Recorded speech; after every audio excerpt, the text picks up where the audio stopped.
Good morning and welcome to the paper review this morning on your number one breakfast show on television inside Nigeria. It's reaching you on Leadership Television. My name is Winifred Ugbebo, and the first segment of the program, we are going to be looking at the newspaper headlines on today's segment. And of course, as usual on the program, we always start off with Nigeria's most influential newspaper, Leadership. Let's see what Leadership is leading with. Leadership newspaper says how June 12th shaped Nigeria's democracy. Akume Kingibe. How June 12th shaped Nigeria's democracy. Akume Kingibe. And the leading story on all the papers today, it is the anxiety as 10th National Assembly elects presiding officers today. Anxiety as 10th National Assembly elects presiding officers today. Akpabio Yari in last push for Senate presidency. Wase Jaji Onoha still in speakership race. Abbas Kalu support base swells to 290 members. That's the leading story on Leadership. And of course, as well on other newspapers we are going to be talking about. As a matter of fact, it's going to be our focal point for discussion on this morning's second segment of the show. Don't go away, just stay tuned. Now, still on Leadership newspaper, we have above the masthead, tackle insecurity, corruption, poverty, can't test federal government. Tackle insecurity, corruption, poverty, can't test federal government. Tinubu signs students loan B into law. It's on page 6 of Leadership. My advocacy for power balancing twisted, Shetima.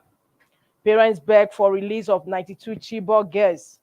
Government kill one, kidnap two monarchs in Bochi. And that is on Leadership. And of course, we have just below the masthead, or just beneath the masthead, despite 290 CF gas reserves, LNG says drop to 3-year low. Despite 209 TCF gas reserves, LNG says drop to 3-year low. And of course, you want to see more on the stories, just log on to the website www.leadership.ng. Now let's see what the editorial stance is saying this Monday. It's this Tuesday, and it's on the Nigeria Air Scam. Our stand, the Nigeria Air Scam, is on page 3 of Leadership. You just have to read that to see what the scam is all about in the much touted Nigeria Air. From Leadership, we move over to the next paper we have on our headline, and that is This Day. This Day says today, Tuesday, June 13, 2023. 10th Assembly, Tinubu pulls all stops for Akpabio Abbas. 10th Assembly, Tinubu pulls all stops for Akpabio Abbas. Onyiden Yari determined to upset the apple cart, overwhelmed. Opposing camps disagree over alleged Southeast senators' endorsement. Uzodinma, APC's choice will emerge president of 10th Senate. New Senate can't afford to fail Nigerians, says Basi. No decision on appointing minority leaders yet, PDP clears. Of course, you have the picture of President Tinubu, Bola Ahmed Tinubu shaking the hands of the Kwara State Governor Abdul Latif, who just made the chairman of Nigerian Governors Forum on this day. And above the leading story, we have Tinubu inspires guard of honor to celebrate first Democracy Day as president. Shetima, other top government functionaries witness event. Kingigbe, Akume, Uzodinma, Akpabio speak on gains of democracy. A Chinese president says message threatens judiciary. Above that masthead, we have above that story, we have President signs students loans B into law. Is on page 33 of This Day. And above the masthead, we have Access Bank launches first American Express cards for Nigeria. Wale Edun, Nigeria will unify exchange rates immediately. MBS GDP reached 173.52 trillion naira on back of improved taxation. For more stories on This Day, just log on to the website www.thisdaylive.com. And from This Day, we move over to the Punch. What is the Punch punching with this Tuesday? Let's see. National Assembly, APC anointed candidates, rebels to slug it out. National Assembly, APC anointed candidates, rebels to slug it out. Yari orders failed to step down for Akpabio, Abbas as leadership polls holds. Izuna saw Musa withdraw. Lawan endorses Akpabio after Tinubu meeting. That is the leading story on the Punch, as well as other papers this Tuesday. PDP Buhari's years of low-cost wrecked oil sector, Kokori. Parents beg to remaining 92 Chibok girls. Long government owed workers 11 billion naira salary arrears, the new governor. Tinubu governor urged Nigerians to defend democracy. And above the masthead of the Punch, we have anti-graft groups want NDIC probed. ASU expressed doubts over student loan. Family demands presidential entitlement for Abiola. Of course, we have the picture of Abiola there on that story. For more stories on the Punch, you just log on to the website www.punchng.com. And from Punch, we move over to the Nation. The Nation is saying this morning, Consensus Senate President, House Speaker, House Speaker likely today. Lawan, Kalu, Izunaso endorse Akpabio. Abbas Southeast Senators elect OK APC's choices. FAC asked NNPCL to refund 2.1 trillion naira deducted for subsidy. FAC asks NNPCL to refund 2.1 trillion naira deducted for subsidy. Avoid eating pomo suya, orders federal government cautions Nigerians. Avoid eating pomo suya, orders federal government cautions Nigerians. The story is on page 44 of the Nation. And of course, we have exchange rates unification to happen within quarters, says Edun. Above the masthead of the Nation, we have NDIC Act has 35 doctored clauses, chairman claims. Agency puts under CBN. New law gives indigent students access to loans. Parents hail president. Democracy Day, president reviews guards at Villa. MKO's running mate, activists, state governors mark day in FCT orders. And for more stories, pictures, photos on the Nation, just log on to the website www.thenationonlineng.net. From the Nation, we move over to Vanguard newspaper. Vanguard has the leading story on inauguration. Power show as 10th NAS gets underway today. Power show as 10th NAS gets underway today. Akpabio Yari square up for Senate presidency. Abbas Wase for Rep speakership. My power balancing advocacy twisted by agents of division, Shetima. Governors have agreed to support Tinubu's choice, Makinde. We are yet to decide on minority leadership, PDP. Inducement allegations irresponsible, Yari's group. Accuses opponents of seeking former Zamfara governors' arrest. 55 South members elect adopt Abbas Kalu for Rep Speaker Deputy. G6 aspirants didn't provide credible alternative for speakership. Ogene, Labour Party caucus leader. And above the leading news, we have June 12, Abiola was forerunner to entrench democracy tenets in Nigeria. King Igbe. Antras, stop eating pomo, bush meat. Federal government tells Nigerians. June 12, INEC APC dishonored Abiola's memories, says PDP. No witch hunt in cancelling employment of 12,000 civil servants, Governor Alia of Benue State. And just before we go, we have subsidy, Nigerians groaning. MBA tells Tinubu, uneasy calm in police over successor to IGP. Baba. So, viewers, this is where we end today's newspaper review, and that is the first segment of the program. Don't forget, we have second segment coming up where we'll have discussers to discuss and review front page headline stories today. Don't go away, just stay tuned. Oh, hello there. You must have heard that leadership is for God and country. True. But it is also important to know we are for you right there in your corner when you need us. And this is how you know. Our coverage of youth and children's issues is so unbeatable. You even produce our special edition. When others walk away, we stay with the story.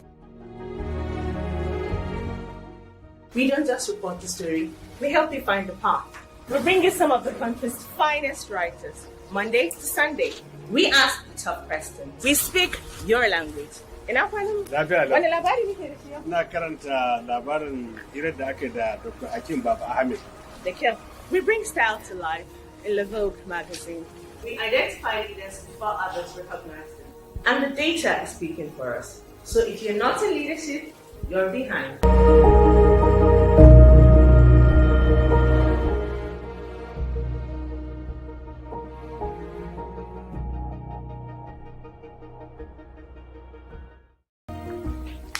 Oh, hello there. You must have heard that leadership is for God and country. True. But it is also important to know we are for you right there in your corner when you need us. And this is how you know. Our coverage of youth and children's issues is so unbeatable. You even produce our special edition. When others walk away, we stay with the story. We don't just report the story, we help you find the path. We bring you some of the country's finest writers, Monday to Sunday. We ask the tough questions. We speak your language. Ina kwanan? Lafiya lau. Wani labari muke da shi yau? Na karanta labarin hirar da aka yi da Dr. Hakim Baba Ahmed. Da kyau. We bring style to life in Le Vogue magazine. We identify leaders before others recognize them. And the data is speaking for us. So if you're not in leadership, you're behind.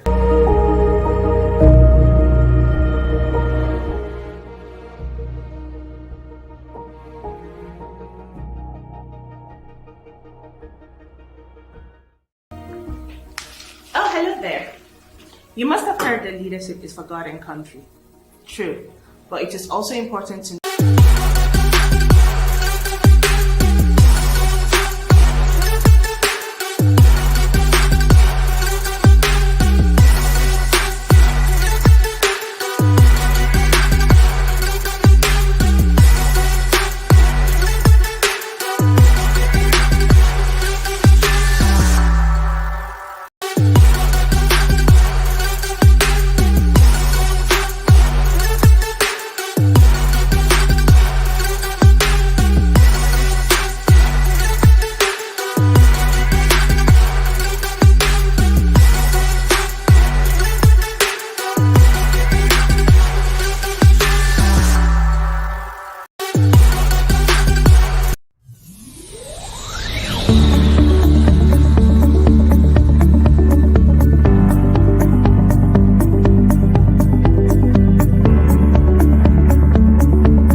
Okay.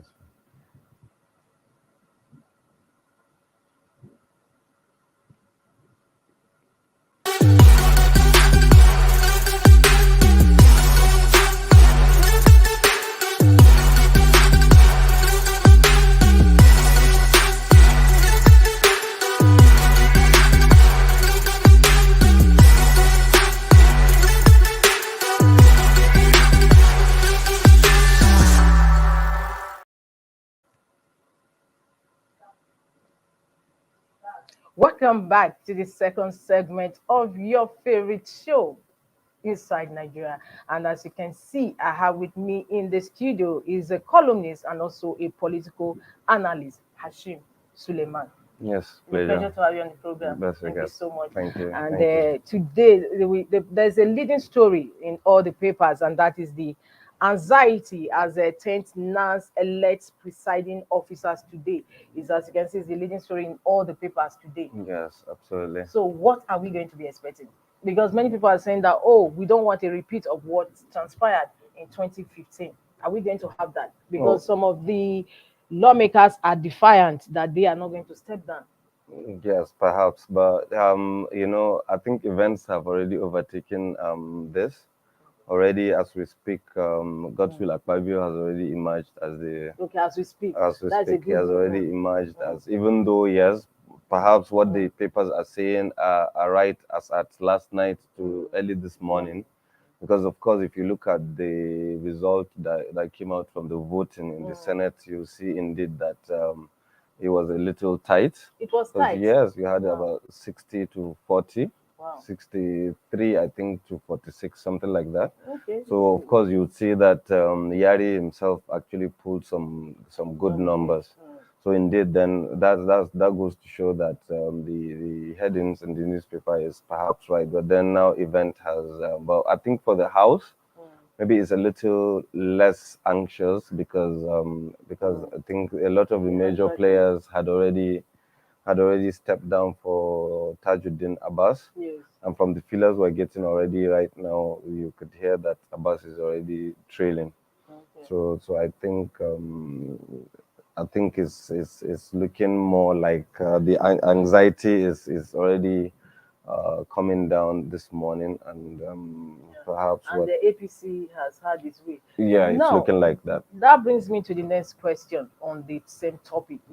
Many Nigerians are of the opinion that the ninth, this outgone ninth National Assembly, it was a rubber stamp assembly. Are we going to expect that, given the fact that APC uh, uh, APC leadership decided on who are going to get what, and it happened that way, and it played out that way? So, are we also going to have a rubber stamp in National Assembly this time around, just like So many the people thing, allege so the thing concerning them? is, rubber stamp or not, these are the ways of democracy. I mean, there is nothing about these processes that have happened, for example, that the party named their candidates that was undemocratic.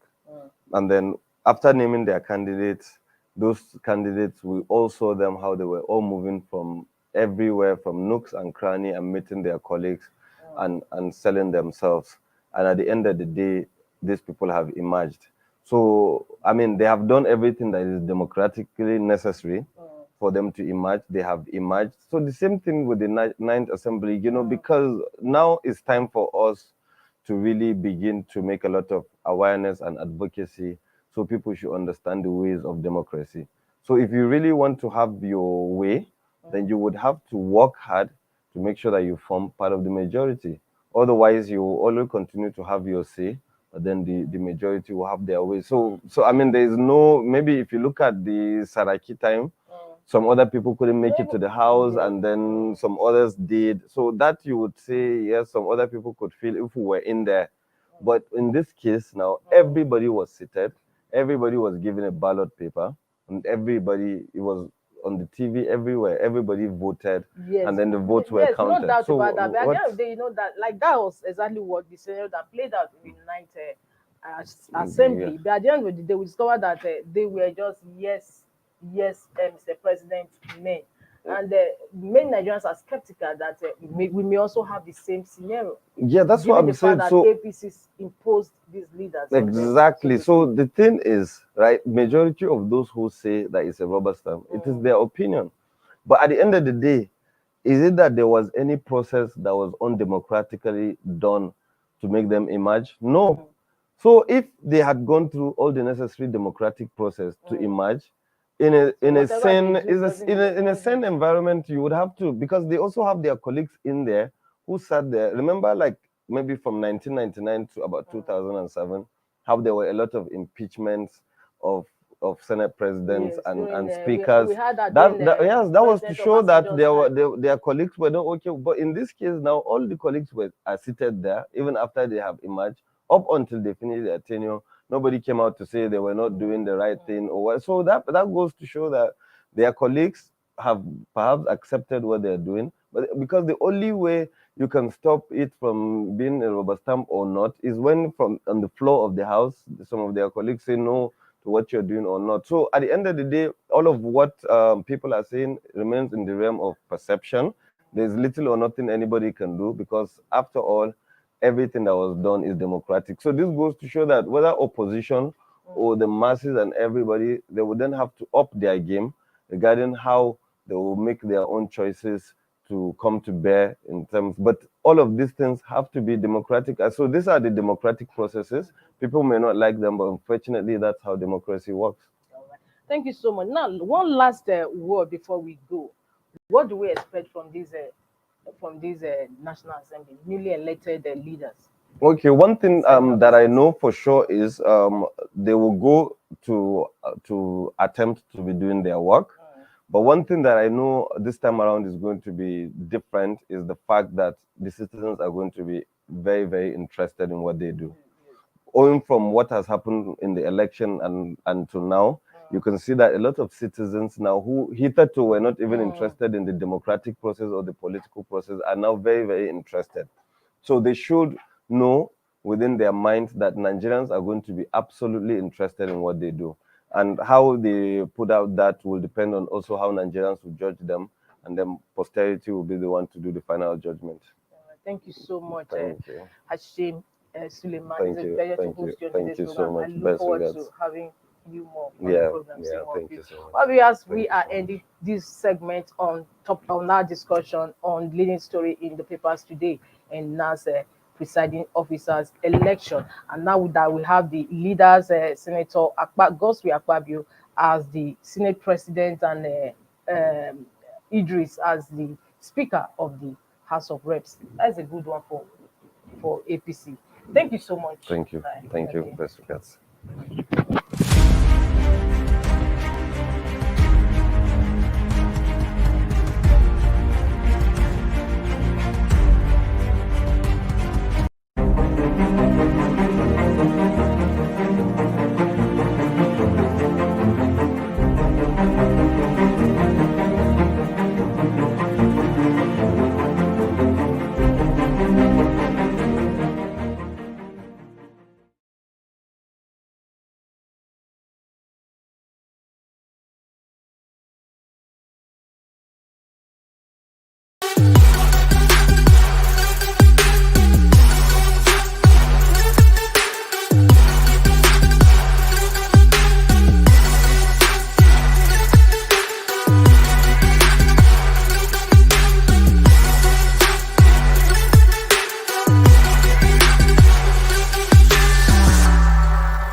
Yes, welcome back to your favorite breakfast show inside Nigerian Leadership Television. My name is Winifred Ugbebo, and it sure feels good to be hosting you on Tuesday after we've been away for so long.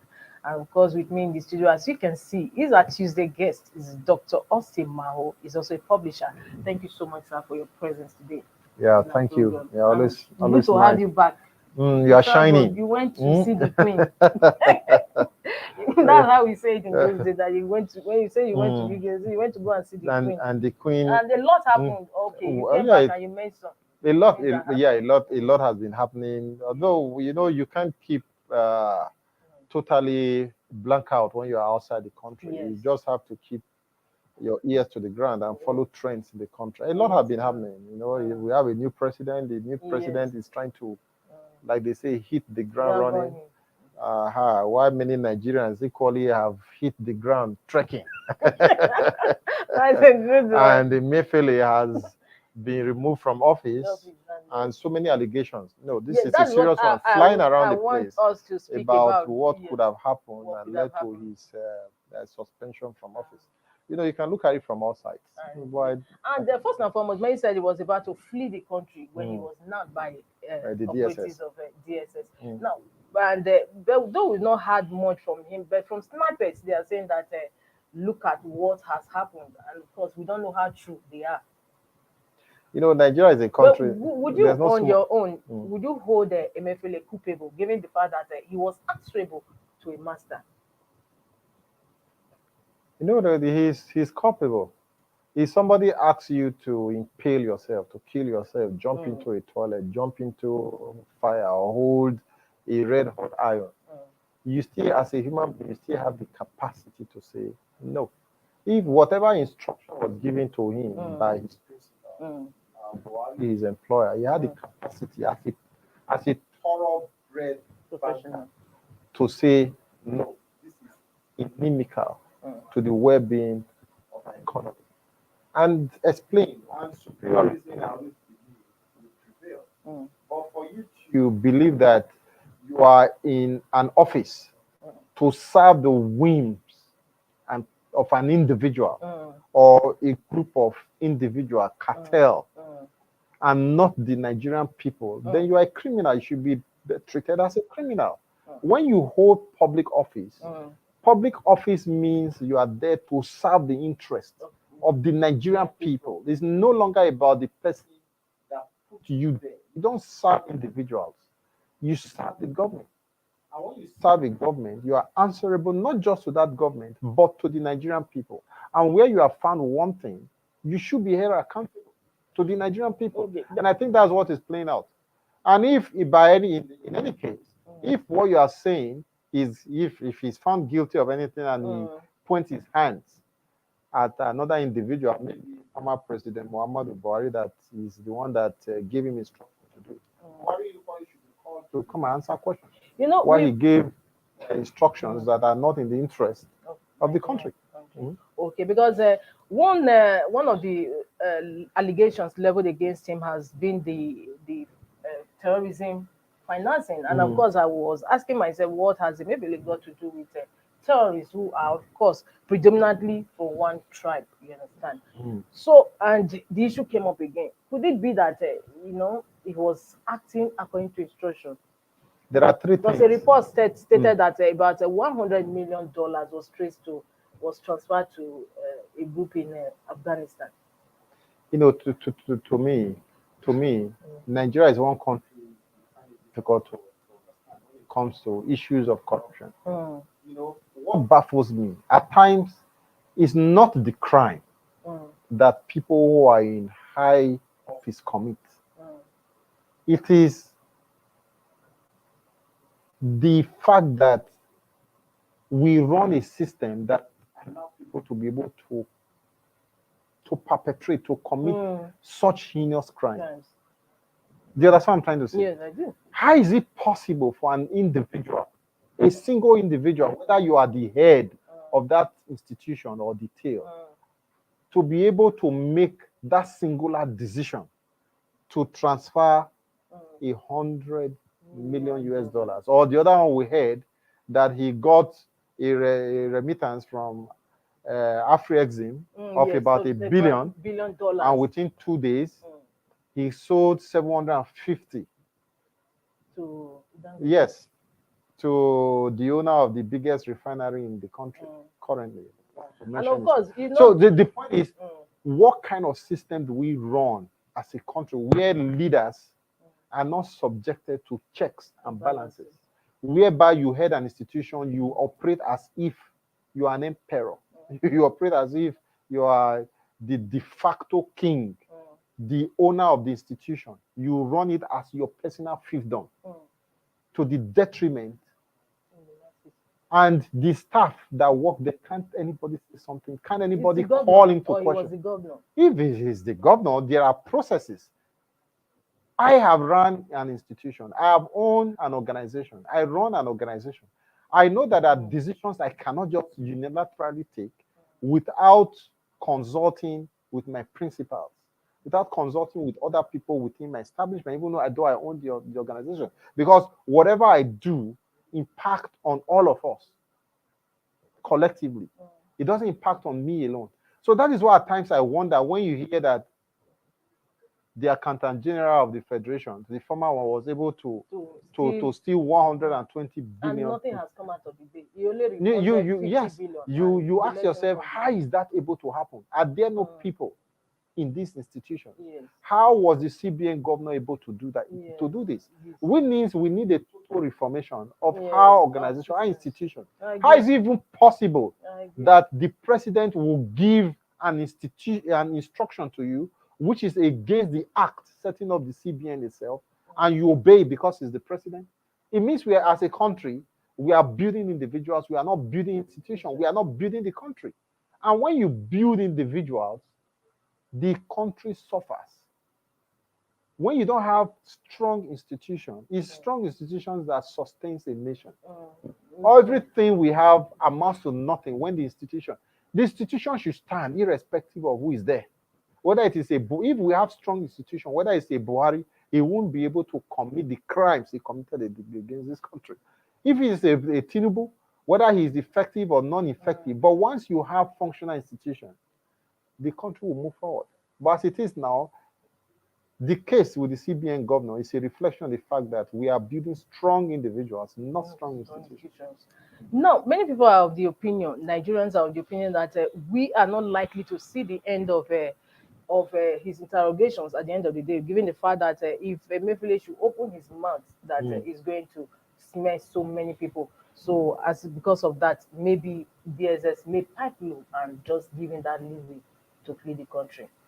How true is that? I don't know. I don't believe in that.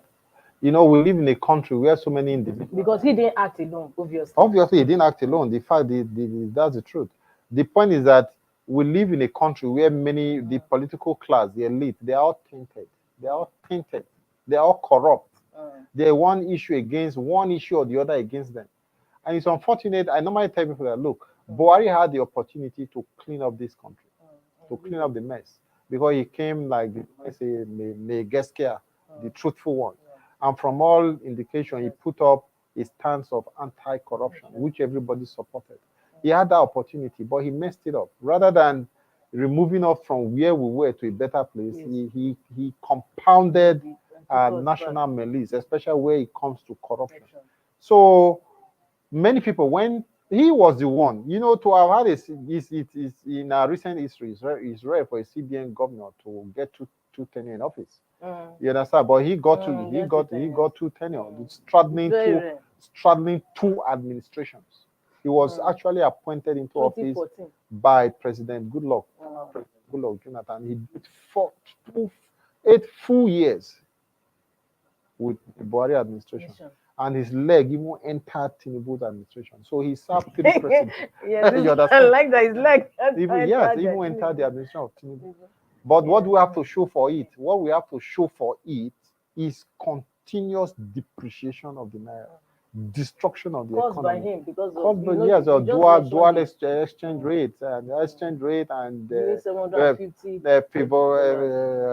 favoritism in the disbursement of dollar at official exchange rate, and doing some of the accusation against him is round tripping. You give to people for 400, less than 400 naira, trip it, bring it back and sell at black market for 800 naira. You guys support he was in charge of macroeconomic management in order to stabilize, the economy. But one begins to wonder, when did it go wrong? Because during that COVID-19, when did he start? He was able to stabilize the economy in a way which was surprising to many Nigerians. But we saw that even just after the COVID, last year, the economy began to dip. Whatever he did then was fake. It was not sustainable. Whatever was being done then was not sustainable. You can just put a smoke screen to make people believe that something is being done, but nothing really was being done about the economy. You know, the litany of accusation against Emefiele is long. He Yes. spoke about terrorism financing. Mm. You have to look at his anchor borrowers program, Yes. his that's the intervention other one. fund, Yes. the way some banks like Polaris Bank, where it is alleged Like, that so he this- invested about, the CBM invested about 1.3 trillion into the bank, 1.3 trillion, and the same CBN came around and sold the bank for 50 billion. So many accusations against it. So it's not just the issue of the way he handled the post-COVID COVID era. recovery of the Nigerian economy. There are deeper issues: terrorism financing, you know, the intervention fund, the fact that he dabbled into politics. Don't even forget, you know, Yes, I think he, that is just he what dabbled into also- politics. And Riftan, that Rice Farmers Association of Nigeria, they said they are the ones that bought tickets for him, and we know how much through the Anchor Borrowers Program he pumped into Riftan, Rice Growers Association of Nigeria. So there are, you know, we hope that in the days ahead, you know, the picture becomes clearer. The would picture becomes Nigerians clearer they be afraid of what really happened. What really happened? Yes. Nigeria may not know the true picture of what really happened, but the point is, like I always say, I feel as a country, we should not dwell too much in our past. It's just like subsidy removal. And I was making this argument somewhere else that look, subsidy, you people, the government consistently, even when the present administration removed it, one of the arguments is that it is a scam. And I always ask this question: who are the people that are scamming us or have been scamming us? You've not been able to tell us these are the scammers that are scamming you and I. But you are now saying that I should suffer because of the scammers. So who are these scammers? If subsidy is a scam, it means somebody is responsible for that scam. So first of all, identify those scammers, punish those scammers, let it be seen that government took action against the scammers before you visit hardship on the people by removal of subsidy, which you said is a scam. But a situation where subsidy is a scam and removes subsidy, it raises a lot of questions than answer. Does it mean that those who have been scamming the system for the past 10, 20, 30 years, they'll just go scot-free with their loot? You just tell them scammers, remove the subsidy, and give them a soft landing. That's not how to run a country. A principal factor in running a country is that you create room for crime and punishment. When people commit crime, they should go in for it. They should go in for it to serve as a deterrent to others. But when you create a system whereby people don't see the need to people are not afraid of the consequences of their actions, that is why you have a CBN governor that can believe that he can above the law, that he can ride roughshod over the system and do anything he wants to do and get away with it. And in the past, of course, we know that many people have done whatever, committed heinous crime against the Nigerian state. They were given chieftaincy title. They were given National Merit Award. They were pardoned, even those that the state diligently prosecuted and got conviction. Buhari came, pardoned them, and nothing happened. So we can't run a country whereby people commit crime against the system, against the people, and at the end of the day, they go scot-free. It encourages more people to do more.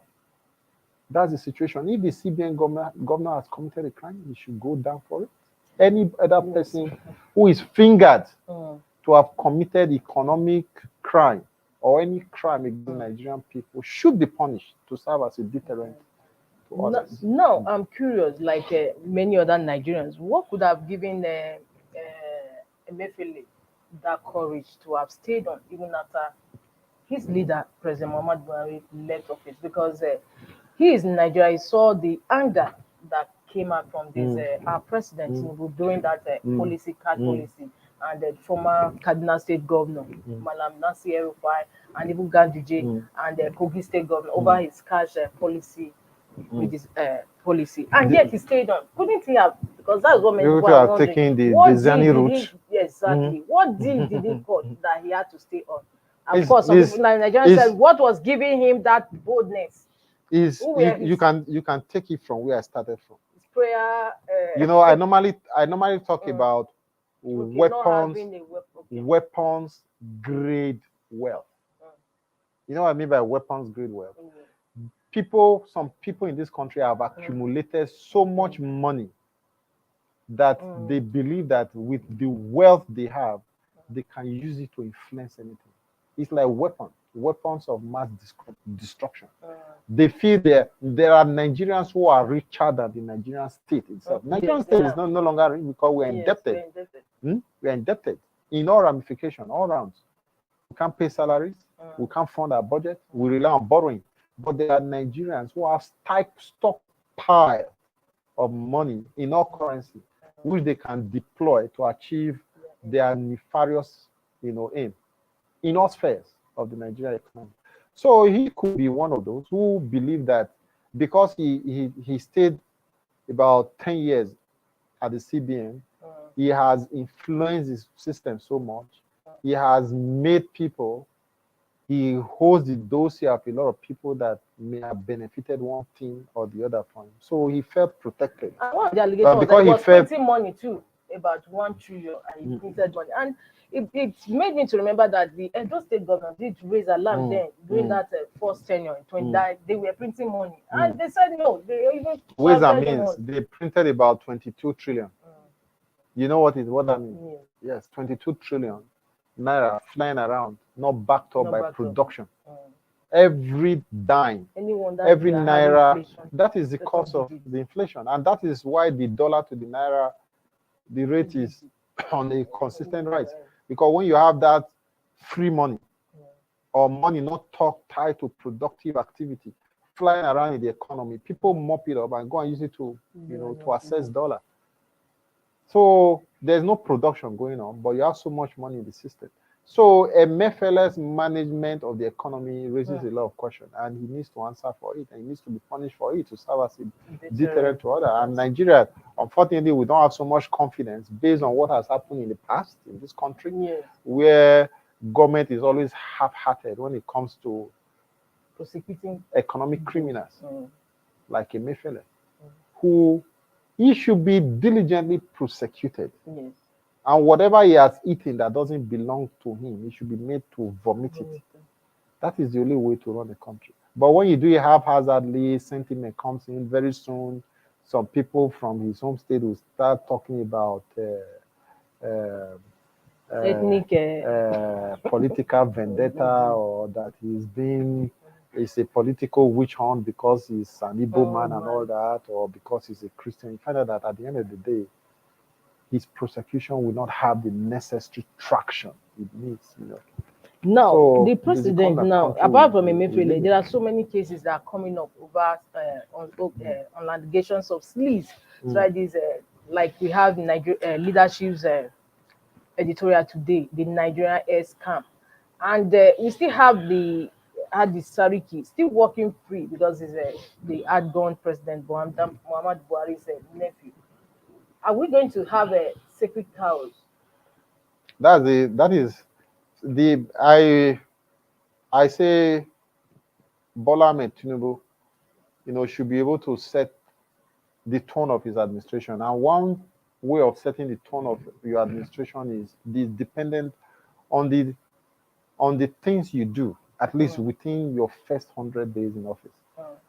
The things you do, the appointments you make, will be able to tell people, critics, watchers, how the administration will be in the next 4 years. We expect that we should take steps, not just to consolidate power, but to put Nigeria on the wrong track, so that he sends the right signal to those within his cabinet, those outside it, the civil service, those that have served the country before, to know that this is what he stands for. It may be that he doesn't have the necessary fact yet to go after these people, but a lot of people are saying, look, these people, they can't be free. Yes. They have questions to answer. Yes. But let's wait. I still believe that we should still give him Benefit of the doubt. of the doubt. We should still give him, some leeway to be able to make up his mind, to be able to set the tone, the texture of his administration. So let's see what he does in the next 100 days. Tinubu, like I keep on saying, is an establishment man. He's part of the establishment. He's part of the establishment we've had in this country in the last 24 years. Yes. Wow. He's part of the elite. And when you say the establishment class in Nigeria, it is not complimentary to say you are part of the establishment. Yes. In fact, it's derogatory for we to say you are a part of the establishment. What is the establishment we are talking about? We are looking at those that have held this country down the last 24 years of democracy. Those that have made it, that have enriched themselves to the detriment of the ordinary man on the street. Those that have created enormous problems for this country. Those that have destroyed the economy of this country. Those that have fueled terrorism. Those that have turned Nigeria into a pirate. Those that have made it impossible for Nigeria to pay its debt, but rather accumulate. These are the establishment people. Those that have sold state assets to themselves and become extremely rich, that they are now richer than Nigeria itself. They are the establishment people. Tinubu is part of the establishment. So does he have the political will to be able to fight them?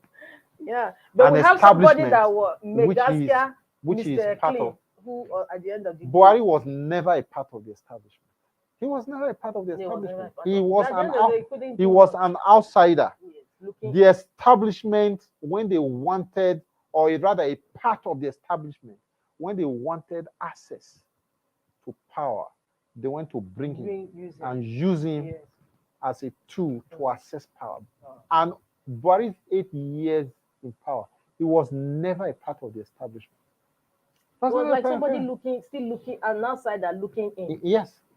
But this, what we have... He surrounded himself with his own people. At the end of the day, they all parts have started emerging on how like the Nimasa DJ. I don't want to believe that it's true.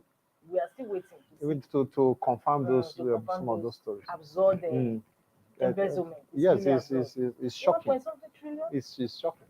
All because he was not a part of the establishment. So whatever they brought to him, he think he's right because he trusted them, and he gave his nod to most of those things. Exactly. But we have people who are part of the establishment. Let's see how far it's an ongoing thing, Dr. Austin. So we'll still be talking about it as days goes by. It's a pleasure to have you on today's program. All right, nice to be here. So I look forward to having you on Tuesday. Welcome back. Well, viewers, this is where we end today's Inside Nigeria. I look forward to seeing you same time, same station tomorrow. Bye. Just you really captured. Thank you for watching. For sponsorship and advert placements, please contact 080-3688-6158. Last Word Leadership Podcast Studio. You have the last word.